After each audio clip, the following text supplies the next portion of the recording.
ముద్రగడ పద్మనాభం చనిపోయినా చంద్రబాబు నాయుడు కక్ష సాధిస్తూ ఉన్నారని మాజీ మంత్రి అంబటి మండిపడ్డారు. అధికారిక లాంఛనాలు వద్దు అని ముద్రగడ కుటుంబం చెబుతున్నా పోలీసులను పంపడం వెనుక ఉద్దేశం ఏంటి అని ఆయన ప్రశ్నించారు. ముద్రగడ బతికి ఉన్నన్నాళ్లు వేధించి ఇప్పుడు అధికారిక లాంఛనాలు అంటే ఆయన అభిమానులు ఒప్పుకోరు అన్నారు అంబటి. ప్రభుత్వ లాంఛనాలని వద్దని చెప్పారా చెప్పలేదా? చెప్పారా మీరు? చెప్పారా లేదా? మాకు ప్రభుత్వ లాంఛనాలు వద్దు వారి కుటుంబం చెప్పింది. దాన్ని జక్కంపూడి రాజు అనౌన్స్ చేశాడు.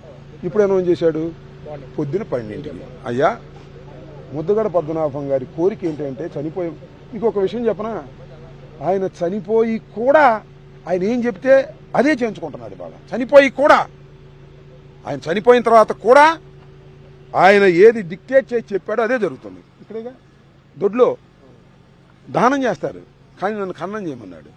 చివరి కొరకు తీర్చాలా వద్దా? ముద్రగడ పద్మనాభం గారి లాంటి నాయకుడి యొక్క కోరికని ఆయన ఫాలోయర్స్గా మేము తీర్చాలా వద్దా? ఆ కుటుంబం తీర్చాలా వద్దా? తీర్చాలి కదా. ఇక్కడే బాతి పెట్టారు. ఓకే సరే, ఇంకా కుటుంబ వ్యవహారం అనేది దాని జోలికి నేను పోదలుచుకోలేదు. నాకు ప్రభుత్వ లాంఛనాలు వద్దు ఈ ప్రభుత్వాన్ని చెప్పి చనిపోయాడు. అదే విషయాన్ని ప్రకటించాం. ఎందుకయ్యా ఎందుకు మీరు తుపాకులు పిచ్చుకొస్తారు? వద్దని చెప్పాంగా. ఆ కుటుంబం వద్దంది కదా. ముద్రగడ పద్మనాభం గారి కోరిక అది కదా.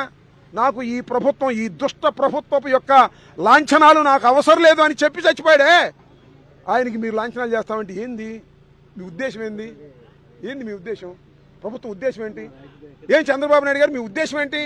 వద్దు బాబు అంటే మీరు తుపాకులు పంపించి కానిస్టేబుల్ పంపించి మేము ప్రభుత్వ లాంఛనాలు చేస్తున్నాం ముద్రగడ పద్మనాభం చెప్పడానికా?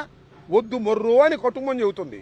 మేము చెబుతున్నాం, కాపులు పార్టీ వాళ్ళని చెబుతున్నాం. ఇంతమంది చెబుతున్నా కూడా నలుగురిని పంపించి మీరు తుపాకులు పైకి పెట్టారంటే మమ్మల్ని గేల్ చేయాలనేగా. మరిన్ని అప్డేట్స్ కోసం ఛానల్ ను సబ్స్క్రైబ్ చేయండి. నోటిఫికేషన్స్ కోసం బెల్ ఐకాన్ పై క్లిక్ చేయండి.